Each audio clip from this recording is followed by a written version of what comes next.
All right, so today we're going to be doing a deep dive into Outliers Oh, by Malcolm Gladwell. yeah, And you actually shared this with me, I did. and I'm really glad you did Great. because it's such a fascinating look at success and what really contributes to it and how much of it might be outside of our control. Right. So I'm excited to dig into it. Me too. So we're going to be kind of dissecting some of the key concepts. Okay. Obviously, you are familiar with the book, so we're not going to treat you like you haven't read it. Mm-hmm. We're going to be going a little bit deeper, I think, Okay. than maybe just a surface level. Yeah, So yeah, I'm excited. me too. So one of the things that Gladwell really emphasizes is this idea that success is not just about talent or hard work, Right. and it's not even just about opportunity. Yeah. It's about this kind of combination of factors, a lot of which are outside of our control. Like he kind of pokes holes in that whole pull yourself up by your bootstraps narrative. Yeah. He's saying, a lot of the most successful people we know are products of their circumstances, the opportunities that they've had, the legacies that they've inherited, and yes, even just plain old luck. Right. And so I think that's something that I found really fascinating about the book is this idea that it's not just about individual effort, Yeah. but it's about this kind of confluence of factors. Mm-hmm. So one of the things that Gladwell really kind of popularized is this idea of the 10,000-hour rule. Yes. And I'm curious to get your take on this because it's one of those ideas that I think has really captured the public imagination. Yeah. But is it really a universal key to success? Right. Does it apply to every field? Well, yeah, that's where the nuance comes in. Yeah. He makes a really compelling case. But the 10,000-hour rule has also been critiqued quite a bit. Okay. Some researchers argue that the amount of practice it takes to master any given field varies quite drastically depending on what you're talking about. So, to become a chess grandmaster could take, upwards of 20,000 hours. Oh, wow. While excelling in some sports, might take less time. Okay. So it's not a magic number. Right.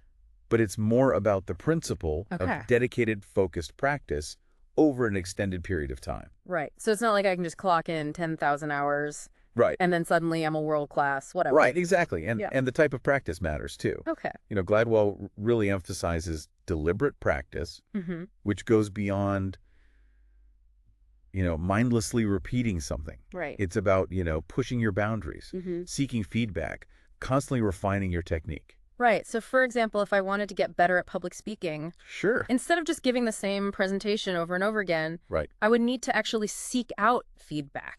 Maybe join a Toastmasters group. Yeah. And really kind of work on my weaknesses. Exactly. You got to transform that practice from a passive activity Ah. to an active pursuit of improvement. Yeah. Now, let's tie this back to, the work environment, for example. Okay. Gladwell actually gives this really compelling case study in Outliers about Korean Air Mm-hmm. and their struggles with pilot communication and how, their deeply ingrained cultural legacy of deference to authority Mm-hmm. actually contributed to some major safety incidents. Wow. Yeah, it's a little chilling. Yeah, that's a really chilling example. Yeah. And it makes you think about how even seemingly positive cultural values Right. can have these really unintended consequences. Right. So I'm wondering, how could someone working in, say, a tech startup Sure. apply this knowledge to their own team dynamics? That's where developing cultural intelligence becomes so crucial. Okay. It's not just about understanding different cultures around the world, Right. but also being aware of the unspoken rules and communication styles Mm-hmm. within your own team or organization. Right.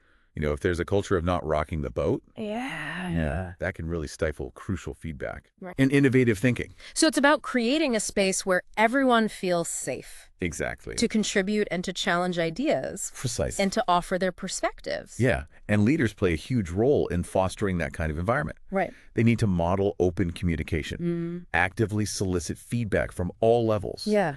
and create systems that encourage constructive dissent. Okay, so we've got deliberate practice. Yes. We've got cultural awareness. Mm-hmm. What other kind of Gladwell gems Right. can we use to help us on our path to outlier status? Okay.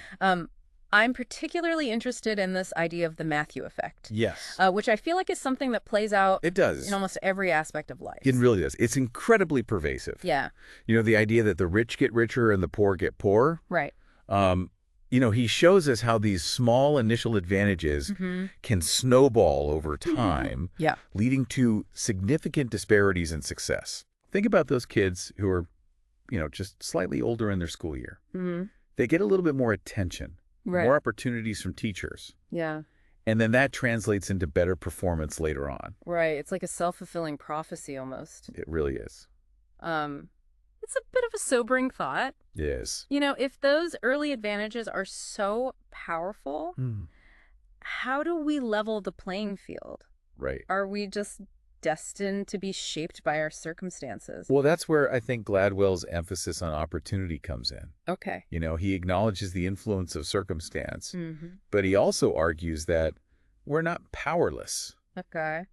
by recognizing these hidden advantages and disadvantages. Right. We can be more intentional about seeking out opportunities and creating a more level playing field. Okay, so it's not just about being lucky enough to be born Right. at the right time or in the right place.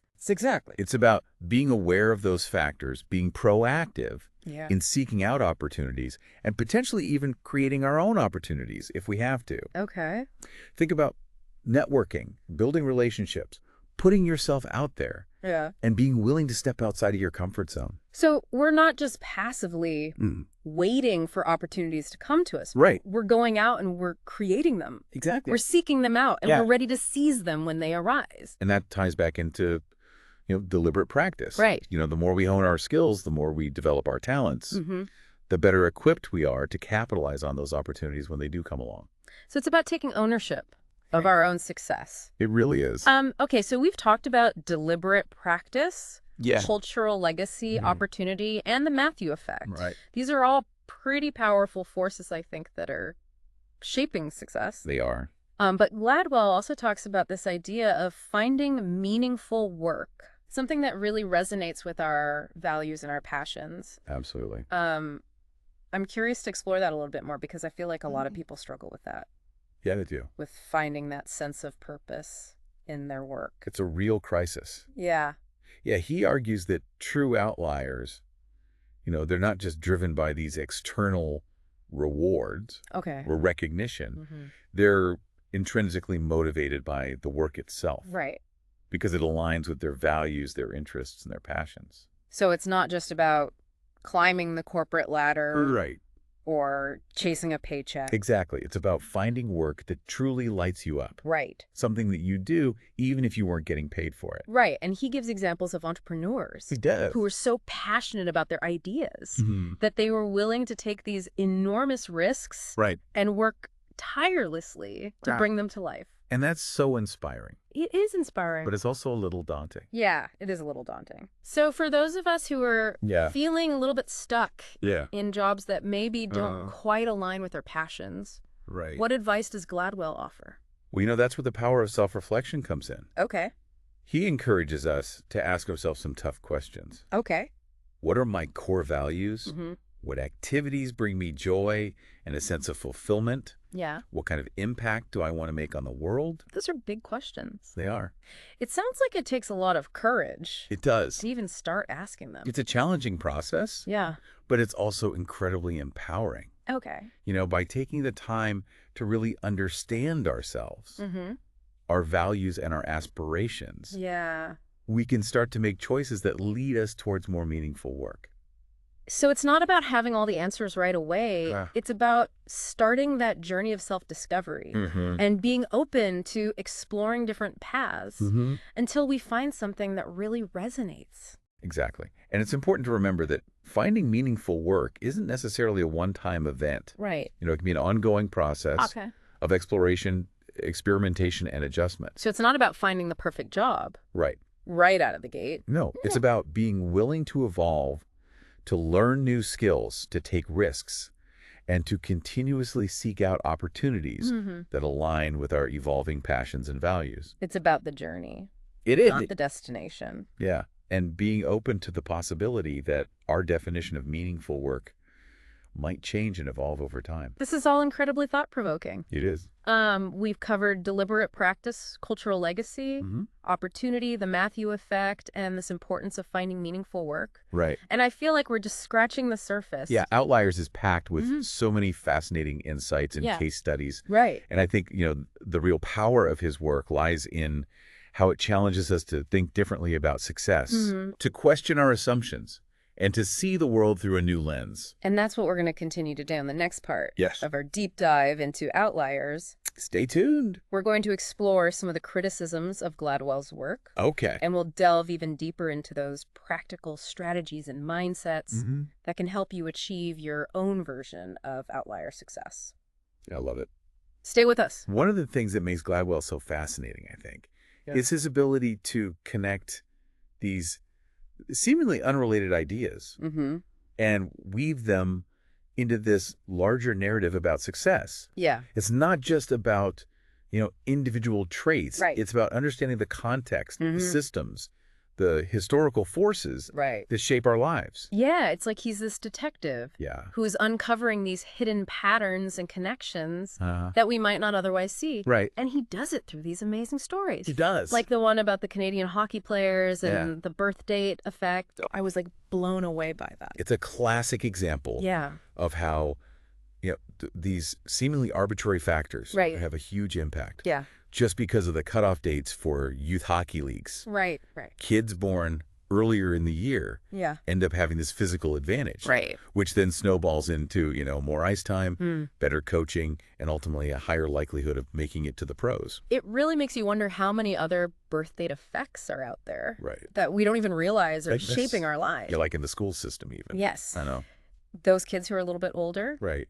are maybe getting more attention from teachers, more leadership opportunities, which could then, give them more confidence and impact their performance later on. Exactly. And, Gladwell's point isn't to make us feel powerless. Right. In the face of these forces, it's about awareness. Once we understand these hidden advantages and disadvantages, we can start to make more informed choices and potentially even level the playing field. So it's not about blaming our circumstances for our lack of success. No. But it's about understanding the context. Right. And then working within that context to create our own opportunities. Precisely. Now let's talk about another fascinating story that Gladwell tells. Okay. The one about the termites, those gifted children who were part of Lewis Terman's study. Yes, I remember that. Yeah. Terman believed that IQ was the key predictor of success. Right. But what he found was that having a high IQ didn't guarantee extraordinary achievement. Yeah, a lot of them went on to have successful careers. Right. But very few of them became like true standouts in their fields. Yeah. So what was Gladwell's take on that? Well, he argued that, Terman overlooked other crucial factors. Okay. Like social skills, practical intelligence, and the ability to seize opportunities. Right. He highlights the case of Chris Langan. Yes. This man with an exceptionally high IQ who really struggled to navigate the complexities of the real world. It's a good reminder that intelligence alone isn't enough. Right. You need to be able to connect with people, understand social cues, and know how to get things done. Yeah, what he calls practical intelligence. And, this type of intelligence isn't always measured by standardized tests or academic achievements. It's about street smarts. Social savvy. Right. The ability to navigate complex situations. Yeah. Think about the entrepreneurs that Gladwell profiles. Okay. They might not have the highest IQs. Right. But they have this incredible knack for building relationships, for negotiating deals, understanding the unwritten rules of the game. So I'm seeing a theme here. Yeah. It's not just about innate talent or even hard work.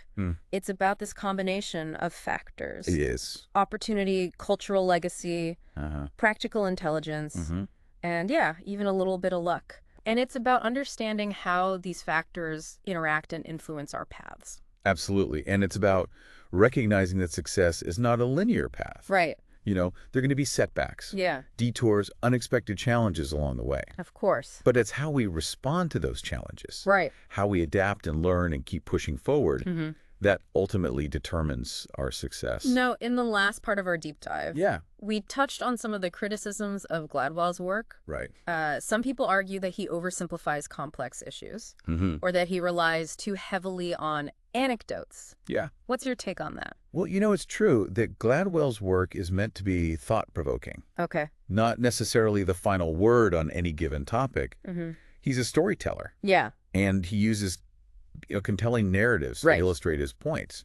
And while his ideas are grounded in research, they're not always presented in a strictly academic way. I think that's part of what makes him so appealing to such a wide audience. Yeah. He takes these really complex ideas Huh.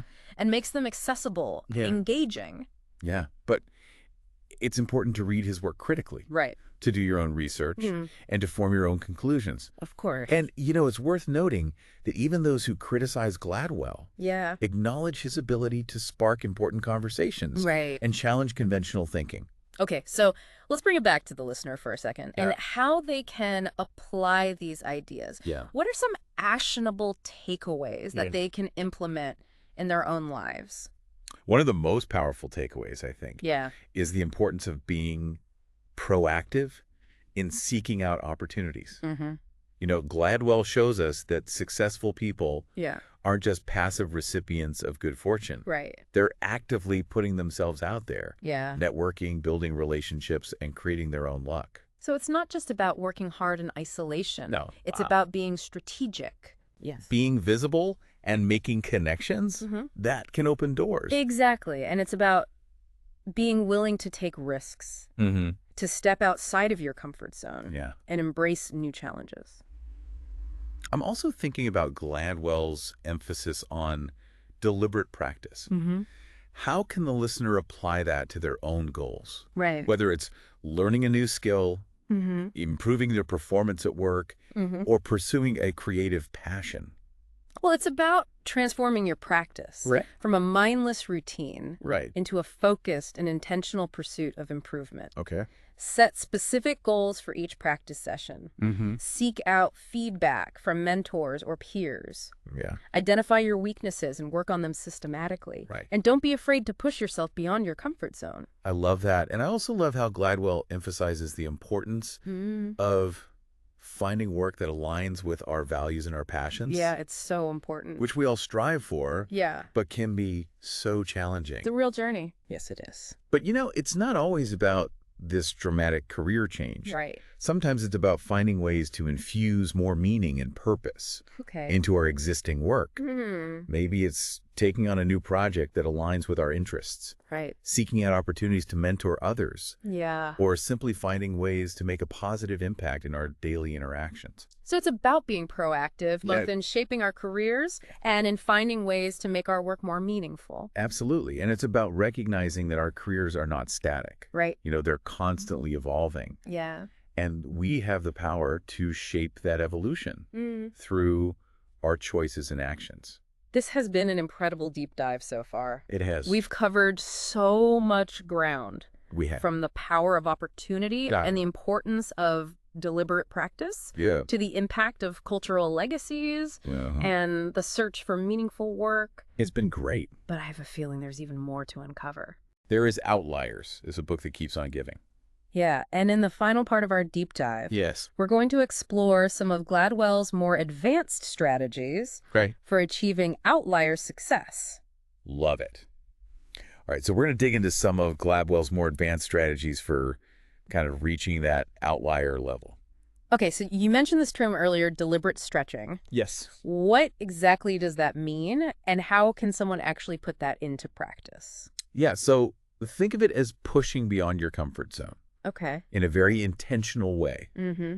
He uses the example of a chess player. Okay. Who, instead of just playing against opponents at their skill level, starts competing in tournaments with much stronger players. Oh, so it's about seeking out challenges that force you to elevate your game? Precisely. Okay. It's about embracing those moments of desirable difficulty, where you're really pushed to the edge of your abilities. Yeah. It might feel uncomfortable, even frustrating at times. Right. But that's where the real growth happens. So if I'm trying to improve my writing skills, for example, instead of just sticking to familiar formats, maybe I challenge myself to write a short story in a genre I've never tried before. Exactly. Even if it means I'm going to feel a little bit lost. Yeah, it's about pushing past those self-imposed limitations. Okay. And embracing the learning process, even if it involves, some stumbles along the way. Right. And this kind of ties into another key concept, I think, that Gladwell emphasizes, which is this idea of cultivating a growth mindset. Yes, the growth mindset. Yeah. It's one of those buzzwords I feel like that gets thrown around a lot. It does. But what does it really mean in the context of achieving outlier success? Yeah, it's about shifting your perspective. Okay. From a fixed mindset where you believe your abilities are set in stone. Right. to a growth mindset where you believe you can develop your talents Okay. through effort and learning. So instead of saying I'm just not a math person, Right. I would say I can get better at math if I put in the time and effort. Precisely. Okay. It's about embracing challenges as opportunities for growth, viewing setbacks as learning experiences, Yeah. and believing in your ability to continuously improve. It sounds like a really powerful shift in perspective. It is. But how do you actually cultivate that? Right. Is it just a matter of like positive thinking? It's more about rewiring your internal dialogue. Okay. When you face a challenge, instead of getting discouraged, Right. ask yourself, what can I learn from this? Okay. How can I use this setback as an opportunity to grow? So turning those negative self-talk loops Yes. into opportunities for reflection and learning. Exactly. And it's about surrounding yourself with people Okay. who support your growth and challenge you to be your best self. Yeah.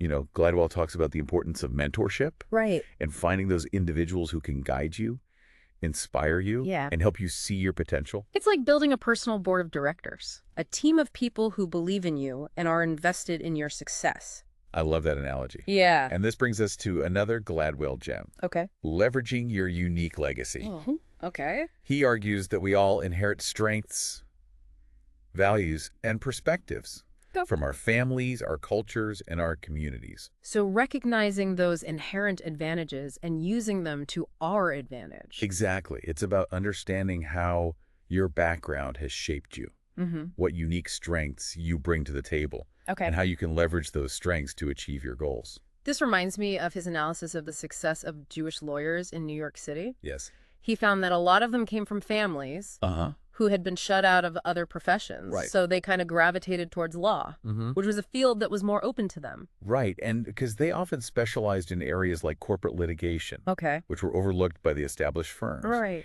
They were able to carve out this niche and achieve extraordinary success. It's a fascinating example of how turning a perceived disadvantage into an advantage can lead to these unexpected breakthroughs. Absolutely. And it highlights the importance of looking beyond the obvious, of finding opportunities where others might not see them, and of leveraging your unique background and experiences to your advantage.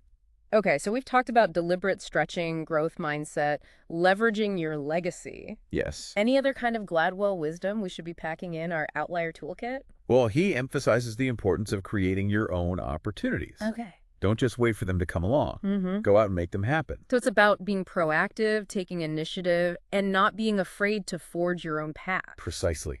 And it ties into this idea of networking and building relationships. Right. The more people you connect with, the more opportunities you'll be exposed to. And he also talks about working smarter, not harder. Yes, he does. Which doesn't mean being lazy. No, not at all. But it means being more strategic about how we use our time. He argues that we should prioritize high-impact activities, Okay. streamline our workflows, and find ways to maximize our efficiency. So being strategic with our time and energy. Yes. And really focusing on those tasks that are going to move the needle. Exactly. And being willing to experiment, to try new approaches, and to constantly look for ways to improve our processes. So as we kind of wrap up this deep dive into Outliers, I'm hoping that our listeners are feeling inspired. I hope so too. And empowered to embrace their own journey towards outlier success. Yeah, it's not about following a formula or trying to replicate someone else's path. It's about understanding these principles of success, applying them to your own unique circumstances, and creating your own definition of what it means to thrive. It's about being curious, being proactive, being resilient, and never giving up on your dreams. And most importantly, it's about finding joy in the journey, embracing the challenges and the triumphs along the way, and making a positive impact on the world around you. That's it for our deep dive into Outliers, the story of success. It's been a pleasure. We hope you found it insightful, and we encourage you to keep exploring. Yes. Keep learning and keep striving to achieve your full potential.